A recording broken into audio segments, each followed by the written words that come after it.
You are listening to the Atlanta Real Estate Forum radio show, all about real estate edition, shining a light on the movers and shakers in the real estate industry, the home builders, developers, realtors, and suppliers making it all happen. Good morning and welcome back to Atlanta Real Estate Forum Radio's All About Real Estate edition. I'm your host, Carol Morgan, and I'd like to give a shout out to our new show sponsor, Denim Marketing. Denim is the market leader in creating quality original content for social media, public relations, marketing campaigns, and blogging. Well, today I am pleased to welcome our next legend of real estate to the show. She is the first woman that we have interviewed, and she was the first woman to chair the Home Builders Association of Georgia.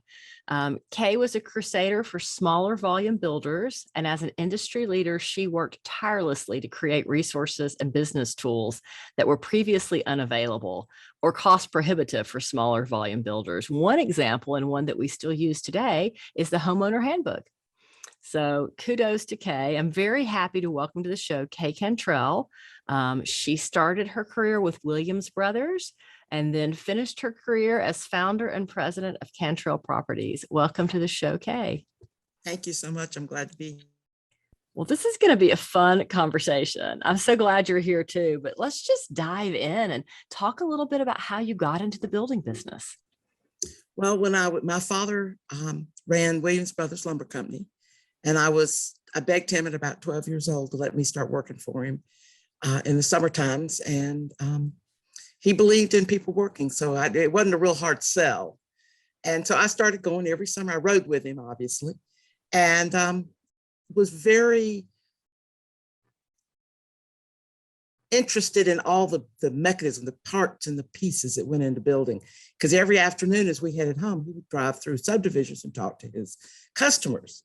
And I would sit there and listen to them talk and what was going on in the market and the housing and the problems they had with materials of getting them or quality of them or whatever. And they would talk about the economy of housing, and I just grew up on it.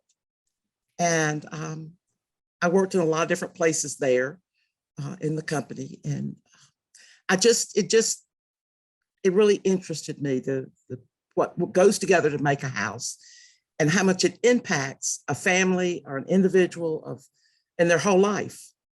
So I think that's where it all started at 12 years old. Wow, at 12 years old. Well, I bet it was really interesting to grow up in the business because, I mean, Williams Brothers Lumber was a force, It was that, and then they started Williams Brothers Concrete, and I worked there. And most everything I did was in bookkeeping and that kind of stuff. I mean, obviously I wasn't out on the job sites delivering materials, but it was the learning of it, I think, contributed highly to my understanding as a businesswoman of how to make things. And my father was a natural,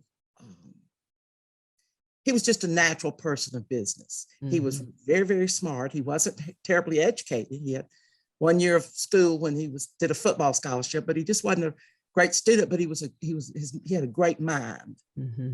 And he worked really hard, and he connected, and I learned a lot from him, an awful lot. So yeah.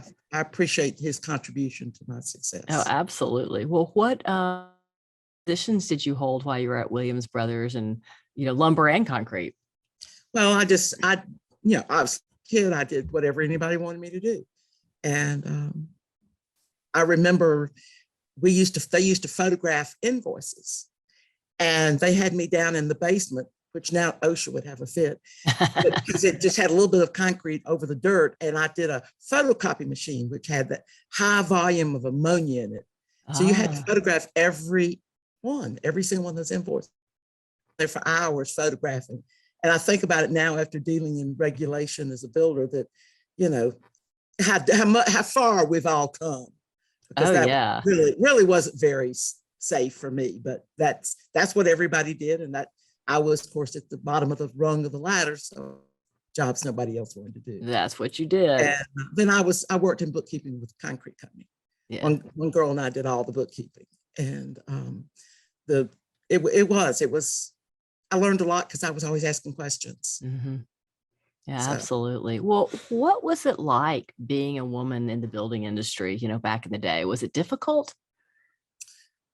when I started building houses, when we first started building as a company, Jack did more of the field work, and I did more of the bookkeeping and designing, and I drew our plans and that kind of stuff. But as one of the recessions that came in, Jack had to go get another job. He has a PhD in pharmacology, so he's a pharmacist. So he went out and worked in the field in the drugstore, and I went out and did the field work for the company. And after that experience, I came back and said, I'm not going back. At this point, computers had just come out. And I said, you can do all what I've been doing, and I'm going to be out there because I think that's better suited to our personalities. And he agreed. He wasn't a real gregarious person. So I got out in the field and worked all the subs and got the house.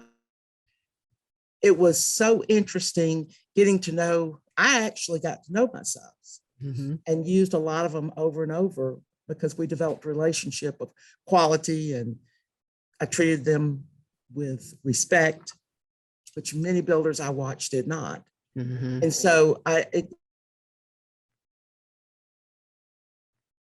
gave a lot of loyalty for me.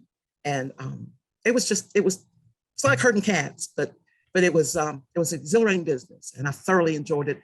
And some of the best times of all was when you go to a closing and the homeowners hugs your necks and tell you you made their dream come true. No, that's awesome. That is So awesome. That was good feelings. Yeah. Well, so at what point did you leave, Williams Brothers and start Cantrell Properties? Oh, I was still a kid when I left Williams Brothers, and by this point I have 2 children. So, I've got to take care of a family. So, yeah. But I did some things for them at home and take it back and forth. And then, like I say, we got in the building business and never looked back. Yeah, absolutely. Now, were you building and developing? After I built for some years, then I got into development, but we couldn't find lots. Cobb County had a shortage of lots. Nobody had any lots. I had an opportunity. My father called me up and said, I've been called up by a friend of his that wants him to help him co-sign to develop a subdivision. He said, I'm thinking about doing it so that you can learn how to develop, because I know y'all are short of lots. I said, that's a great idea, Dad. So gentleman and I did the subdivision together, and I learned from him by being there all the time and working with him how to develop. And it was a 50-lot subdivision. It wasn't a real big one, but we learned. And sometime we, built through that subdivision. I end up going and buying some land and developing it in phases. And I built in it. At that point, Jack had bought some wallpaper Atlanta stores. And so he did our bookkeeping and ran the stores, and I did the building out in the field and the developing. Yeah. Well, you've got to go through the same process and put the same things in place for 50 lots that you have to put in place for 500 lots. You do. So, you do. Yeah, just It was all the same process. Right. Getting to know your subs, making sure you have quality subs. I always felt like I didn't want somebody that was just trying to do a halfway job. I wanted a quality sub I could afford.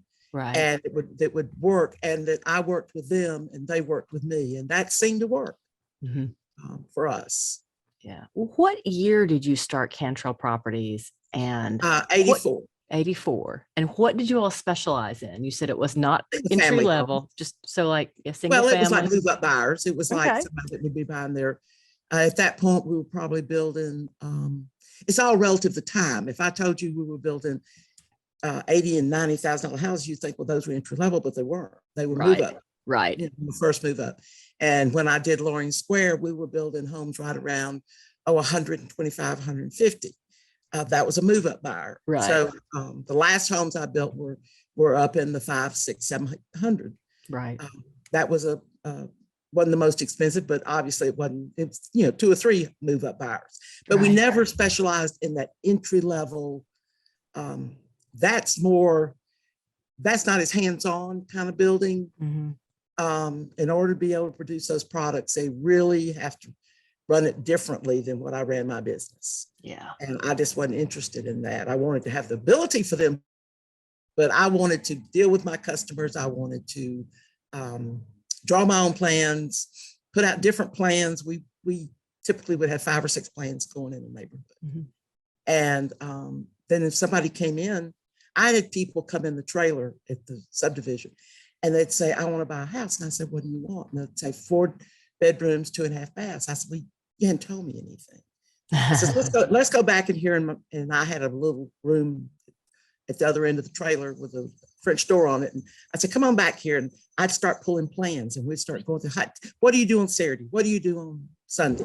How do you live your life? And it didn't take long that I could pull plans, and for long, we had the framework of a house for them.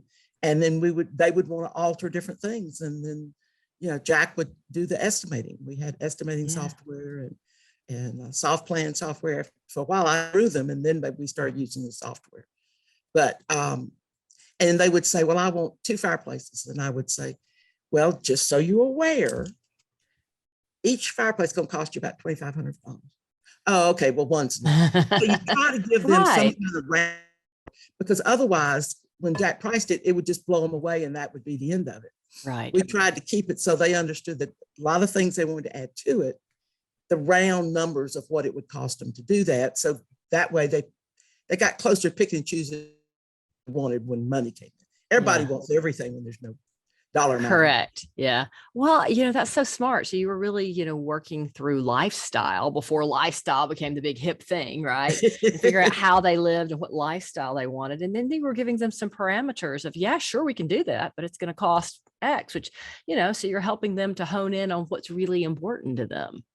I just found that if I didn't pull them in and get them in such a situation of whatever their dollar was, and not to the dollar, but in the parameters of it and what they wanted in it, then we wouldn't be successful, because the price would come back bigger than they wanted to spend. But it's because they kept adding participles all over it. Right. You have to keep your ornaments down to where you can afford them. And so I would try to find out what things they really were important to their lifestyle. Right. And or another thing, everybody loves porches, but porches cost the same thing except for the heating and air and the that a house does. You still got a roof, you still got a floor, and so I would give them just round numbers of things, and it helped them be realistic from the day one. Right.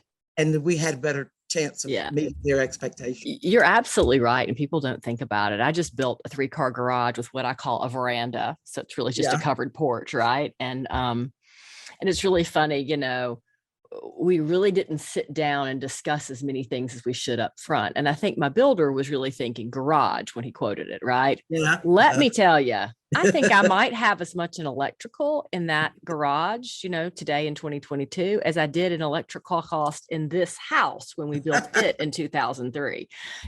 I have the invoices, but I dare not compare. But, part of that is just everything's so much more expensive. But yeah, you can go hog wild. So yes, you can do whatever you want to do, but there's a cost to all of it.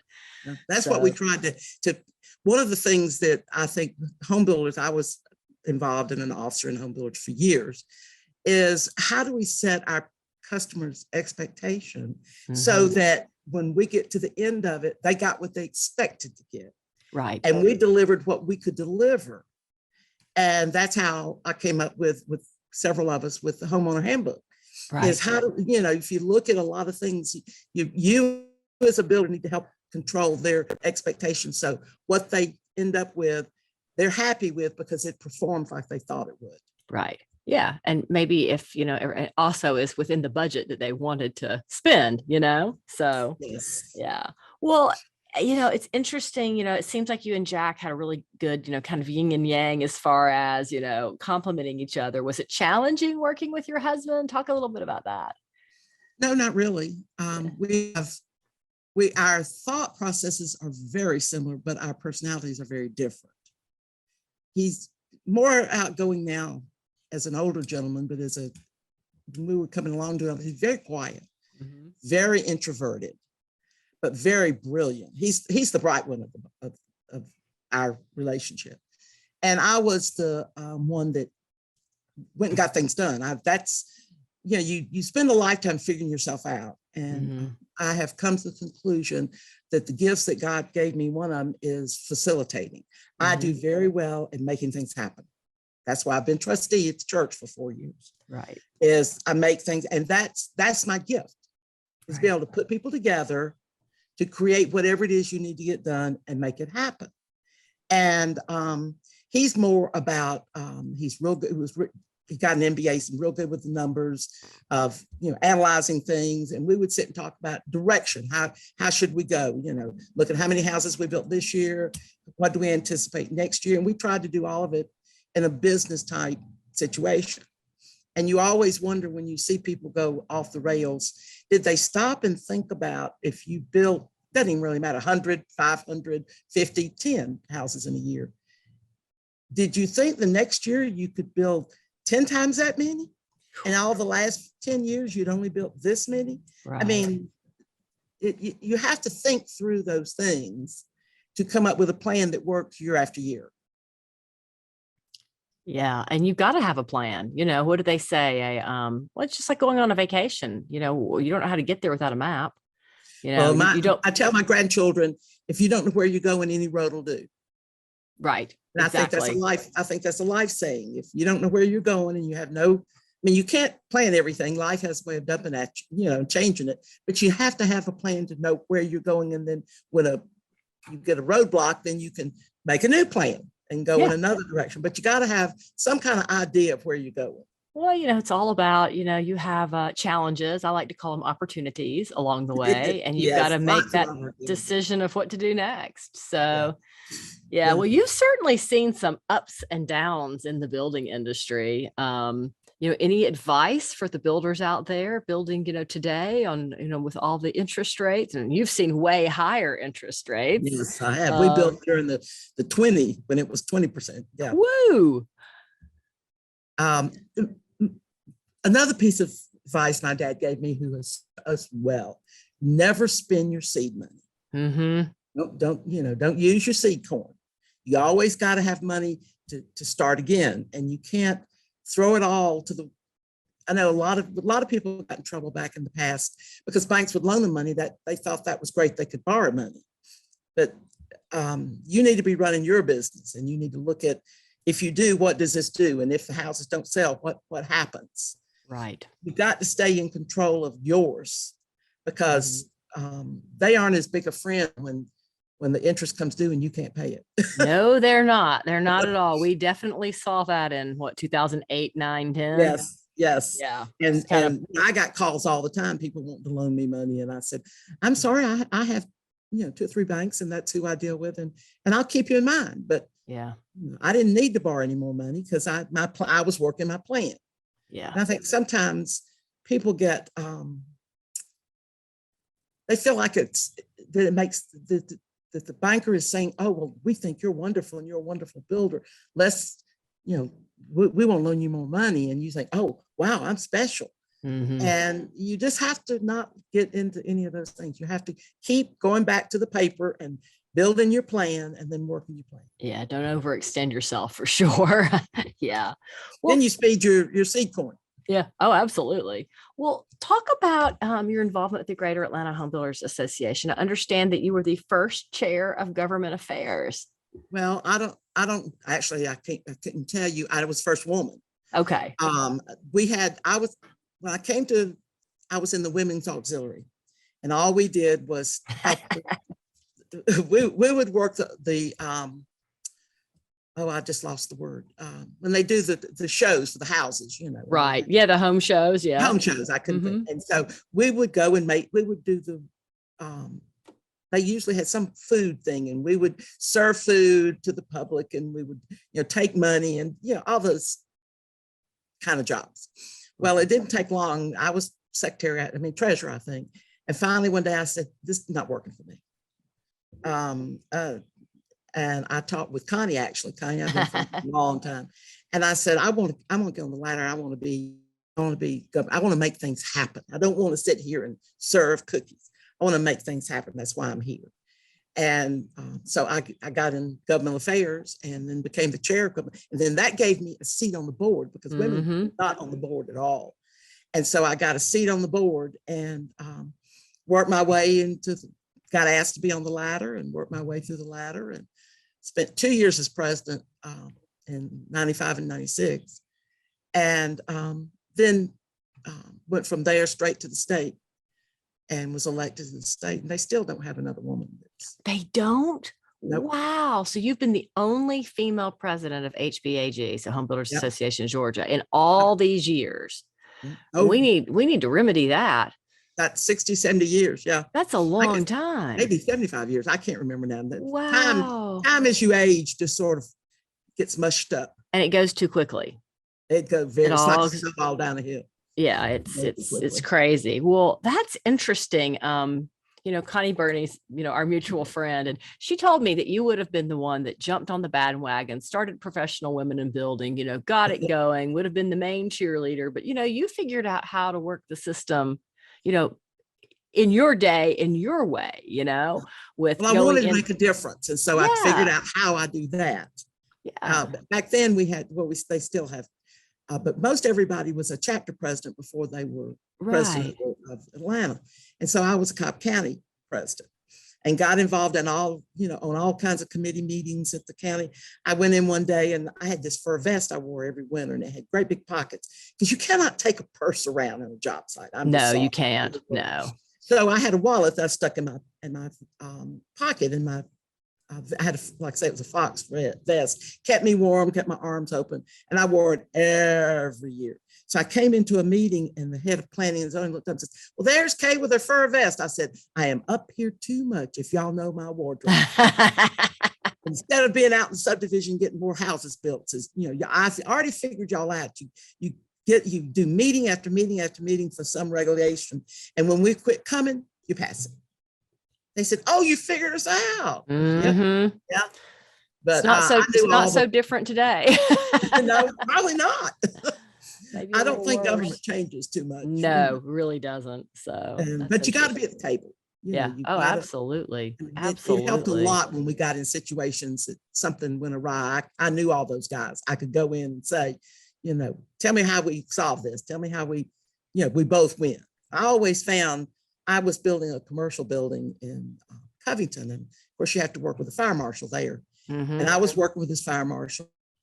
I had remodeled a couple of things, and we'd met each other, and I dealt with him some. His name was Stoney, and so I said, Stoney, I don't want to put the doors over there, and I don't want to put the lever over here. And I said, what if I did this?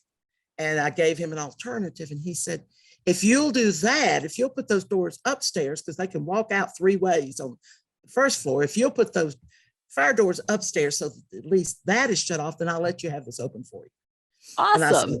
And so we would negotiate back and forth of how I kept the design looking nice for the customer, but we had fire safety for the people that were working there. Well, sometimes you just have to ask. Yeah, and I just found by treating everybody with great respect, I didn't have much trouble. Right. If I could see their side and try to help them have a win, I would have a win. Mm-hmm. But if I tried to have it all my way, it wasn't going to work. So you look for the ways you can give them that you could give up. Right. And that's sort of the way I did it all through subs and regulation and all that stuff. It's great advice. It's great advice for anyone with any. Everybody's got to win. Everybody's got to win. Yeah, that's fantastic. Well, talk a little bit about what you accomplished in your years of service at the HBA. What are you most proud of? The homeowner handbook. Oh, yeah. The homeowner handbook. We started using it immediately as we finished it. And it just saved so much frustration and unhappiness by homeowners and me. We used the part, I don't know that all builders use it to its best. We had an addendum on our contract, which made it part of the contract. They signed a paper that they had read the book when they signed the contract, because we gave them one during negotiation. Right. We wanted them to read that book, especially the first 8 pages, which was our warranty. And we wanted them to understand that that's what we would do. Right. And it saved a lot of harassment of Oh, people yeah. that all of a sudden thought something didn't work right. And we'd say, refer back to your homeowner handbook. Mhm. And Well, usually that was the yeah. end of it. And, there's the age old problem if they think something's a warranty issue just because they don't understand home maintenance. Maybe Right. they've never had a home before. They've never had a home that had this specific aspect. And so all of a sudden everything's the builder's fault when it's really that they should have maintained whatever it was. They should have cleaned the gutters. They shouldn't have had shrubs planted so close to the house. There's a million different things.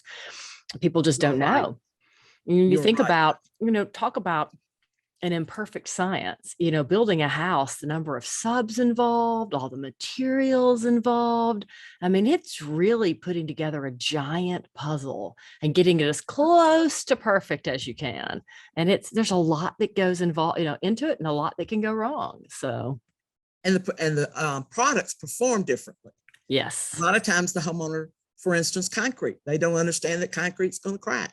Yep. And, homeowner handbook I was extremely proud of. As you And should then be. we started the certified builder. Uh-huh.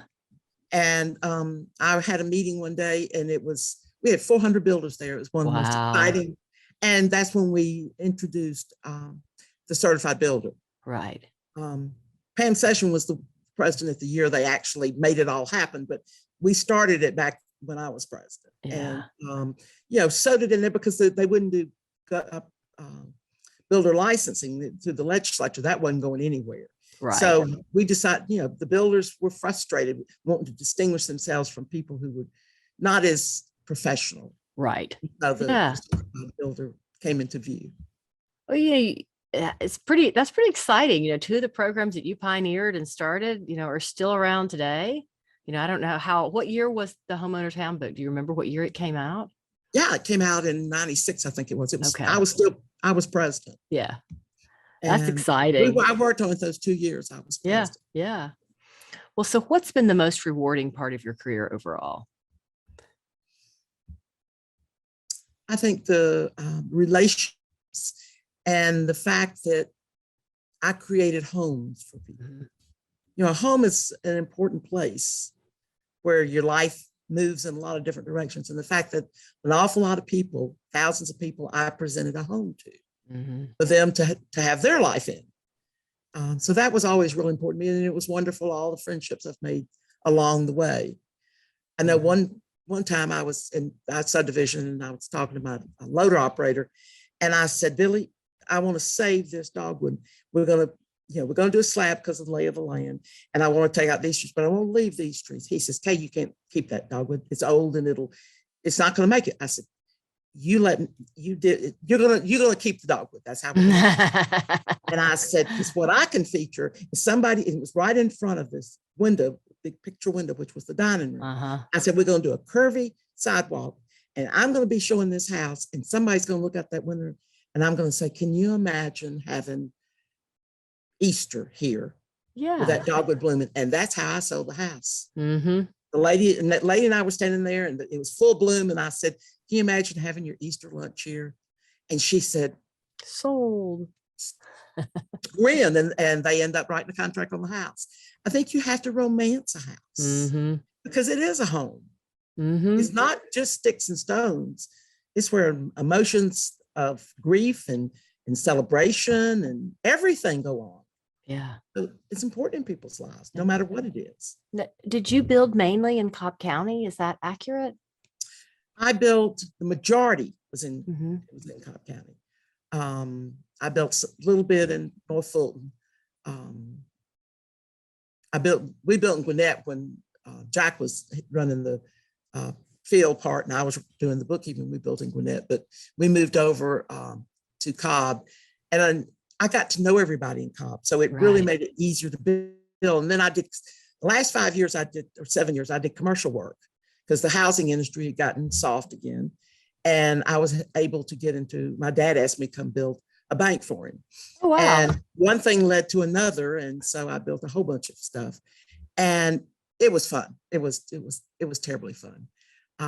And it was also another one of those milestones of going into the counties. I did Rockdale, Newton, and Henry, and going in these counties that were just really moving fast.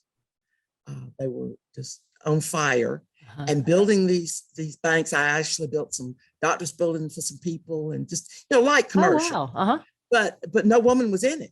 Right. And so it was back to another trailblazer. It was fun. and having to make all those relationships in those county offices and city offices, had to start all over again. And I had to get different subs because they wouldn't travel that far. So it was like starting all over. But I built a 30,000 square foot main branch. It was their offices. It was their corporate center. I built the corporate center. And that was a lot of fun. Designing it, Jack and I designed it, I found an architect that would draw a plan, take my plans, and then put them and make all the fire codes and make sure that, because I had to have a stamp. Yeah. And so we would make that go, because architects sometimes make it more difficult. That's amazing. Well, it just seems like that all throughout your career, you had lots of opportunities that you jumped on and finessed, and with your facilitation skills and your relationship building skills, you were able to, work them and make new friends and get the projects done. It was a great life. It really was. It was a great life. Gave back a lot, and had good business, and I feel comfortable at this place in my life of the things that I feel like I gave back. And I hope the world's a better place because I helped somebody have a good home to be able to have their life in. Well, I think you helped some people to have a good home, as well as helped some home builders to have a better business with the Home Builders Handbook, and streamlined that for both the homeowners and the home builders, so that there wasn't, it removed the question marks. Yes, and what we wanted to also to narrow the liability to builders. Correct. We had huge liability. Yeah. That was another thing, is we talked about it and went through it of how we do it. Yeah. Was to try to narrow that liability by saying, this is what I'm going to do and this is how it's going to perform, and making it part of your contract so they knew it before they signed on the dotted line. Right. They didn't have too much to sue you over. Right. So that helped the builder even the playing field a little better. Yeah, absolutely. Well, if you leave it all blank, anybody can come up with anything they think I ought to do. Absolutely. Well, reflecting over all the different communities and homes you built, do you have a favorite community or a favorite home from, all those years? I built a home in East Cobb in a subdivision I developed called Penal.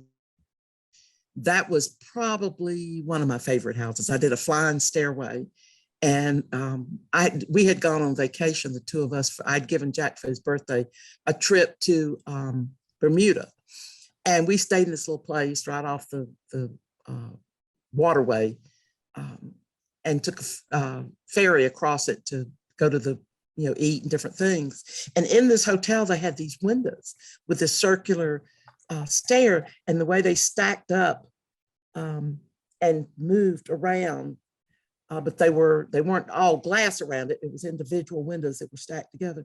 It just had such a great look. And so I said, because anytime we traveled, I was always looking for design ideas. And so we that's what we built. We moved about every 2.5 years. Mm-hmm. We moved a lot. And so I built this house, designed this house, and I wanted to make it to look like Charleston. So I took all these pictures of Charleston and came up with a house that had the feel of the old. That's neat. It was a fun house. I loved it. And the one I built in Covington, I love the plan. I love that plan. So we did a lot of, individual things. Yeah. Oh, that's cool. Yeah, I love that. Well, what advice do you have for any women looking to get into the building industry today? I would just say that be real careful to protect yourself and keep, as the old saying is, keep your seed corn. So don't let yourself try to do so much that you stretch yourself financially. Used to, when I was coming along early in my career, bankers were your mentors. Mm-hmm. They would sit down with you and say, well, I think really 2 houses really all you ought to start out with. If one of those sells, then we'll do 2 more, and they would help not get you over committed. As I finished, bankers would loan you 4, 10, 20 to anybody. And I served on a bank board for 10 years and was on loan committee. And I kept telling the guys in 2003 and 4, this thing's coming down, guys. Mm-hmm. And these builders you got are going to be in trouble. And they said, no, they were building entry level. At that point, they were 80 and 90 and $100,000 housing, which was entry level back in the late 90s, early 2000s, and was early 2000s. And I said, I'm just telling you, I'm looking at, they're bringing cash in, but they're not making money. Right. There's a difference. And I said, these guys aren't making money. If they quit selling, they're in trouble. Mm-hmm. And I just kept telling loan committee, I thought, I know I'm raining on all y'all's parade. And I know you don't want to hear that because you want to make the loan, but I'm telling you that, this is what I see going to happen. And I kept, so the bank ended up being bought by Synovus, and they collapsed the charter, and it became Bank of North Georgia. So the board dissolved. But at the last meeting, which was in 2005, they all said, we have come to the conclusion that you were right, Kat. Listen. And I said, well, I could just see it. I've been there too many times, and the ups and downs of recessions in the building industry. And this is going to happen. I could see it was going to happen. And the poor builders didn't need to be loaned any more money. No. If they couldn't figure it out by themselves, that we should protect them. And one of the guys said, but that's not our business. Our business is to make loans and make fees. And I said, I don't care. I think you have a moral responsibility. Yeah. And it's interesting. So, you were thinking that from the banking perspective. At the same time, I'm watching all these people buy $500,000 houses that I'm like, how on earth do they make enough money to buy this house? I certainly wouldn't, want to have that much debt. And, then start hearing about these interest only loans. And I'm like, this can't be going anywhere good. Right. So you saw it from one side, I saw it from the other side, and then boom. Then everybody saw it. Right. I was wearing, the days we had loan committee, which was every 2 weeks, I wore the banker hat, but I could also feel where the builder was. Mm-hmm. I knew where the builder was, and he was losing sight.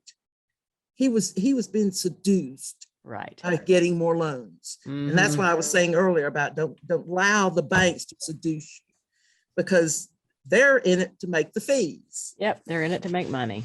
And absolutely. So you used to, they were more protective of you. They're not anymore. And it's become more competitive. And you don't have all the little small banks that protect you like they used to. So you've got to protect yourself. Mm-hmm. Don't let yourself get over your skis. Right. Oh, absolutely. Because that would be my best advice, is not allowing yourself to get over your skis, because it can happen real fast. Don't extend yourself. Yeah. It's great advice. Well, anything else you want to add? We've covered a lot today, but any final thoughts? It's a great industry. I loved it. I enjoyed it. It's hard. It's a real hard industry. And I have a feeling it's even harder than it was when I was building. I've been out of the business since 2005 and haven't really participated in any way. But just the things I hear and going to meetings, I've seen that it's even gotten harder in regulation and banking and all the things. But I just think that if you should do it because you love it. Mm-hmm. If you don't go to work every day and glad you're going to work, then find something else to do. It's too risky not to love it. Mm-hmm. Oh, I agree. Yeah. Well, and it's not a get rich quick business. No, it's not. There's people that make money. I'm not saying they don't, because we made money. But and the reason we got out of the business is we sat there on 5 and said, okay, do we, crank back up a residential market? Because the commercial had gotten soft. So, okay, do we crank back up a residential and get back hard at that or not? And we finally decided that we did not want to risk everything we'd spent our lifetime making anymore. Right. And that we would just sit on the sideline. I had several people say, you really are missing, everybody's making money handling fish. You're missing out. And I said, yeah, but at the end of the day, I'm going to have mine. Right. Yep. And at the end of the day, I have a lot of friends who lost their houses. Yeah. Sad. 65 years old with no house. So Right. I said, we made the right choice. Yeah, absolutely. You did. But Well, for any of our listeners who want to reach out to you or contact you, is there an email or a phone number you want to share? I have an email, kcantrell@comcast.net. I don't do Facebook. Right. I choose not to be in that industry of being out there. Yep. We just sort of travel incognito of just living our life and sharing it with people personally. Enjoying that retirement and living Yes. the dream in person. There's nothing Yes. wrong with that. And so I don't get out there, but that's my email, and more than glad to. Yeah. I don't know at my age that anybody wants any advice from me, but well, you've got lots of words of wisdom. So I think there may be some people out there that want to, give you a shout out. Well, So thank you so much for coming on and sharing your story and sharing a little bit of your dad's story and, telling us about Jack and your relationship in the building industry. It's been really a lot of fun. Well, thank you. It's been a great life. Yeah. Well, congratulations for that. And thank you for all of your contributions to the Home Builders Association, because it would certainly not be what it is today without you and your leadership. Well, just trying to do my part. Yeah. Well, thank you for that. And I'm going to say that wraps this week's Atlanta Real Estate Forum Radio's All About Real Estate edition. I'd like to thank Kay Cantrell of both Williams Brothers initially and then Cantrell Properties at the end of her career for joining me in studio today and imparting all of her wisdom. On behalf of our show sponsor, Denim Marketing, I'm your host, Carol Morgan. I'd like to thank you for tuning in. If you enjoyed today's show, please go to iTunes and give us a positive rating and review. If you would like to listen to more shows, you can download them and subscribe for free on iTunes, Stitcher, and Spotify. If you're interested in being a guest on today's show, contact me at Carol@Denim Marketing to find out how you can participate. And with that, thank you for listening. I look forward to seeing you right here for our next episode. Atlanta Real Estate Forum Radio is made possible by Denim Marketing, the publisher of Atlanta Real Estate Forum, Atlanta's favorite source for real estate and home building news. Denim Marketing is a comfortable fit, like your favorite pair of jeans. Denim Marketing tailors marketing strategies to meet your specific needs and niche. Try them on for size. They will work to create a perfect fit for your company's marketing program. Call them at 770-383-3360 or send an email to info@denimmarketing.com. For more information on Atlanta Real Estate Forum Radio or to inquire about being a guest, contact info@atlantarealestateforum.com. Check out the radio show by visiting atlantarealestateforum.com or by listening to the show on your favorite podcast app. And if you enjoyed today's broadcast, we'd sure appreciate a rating and review on iTunes. Thank you again for listening, and we'll see you next time on Atlanta Real Estate Forum Radio.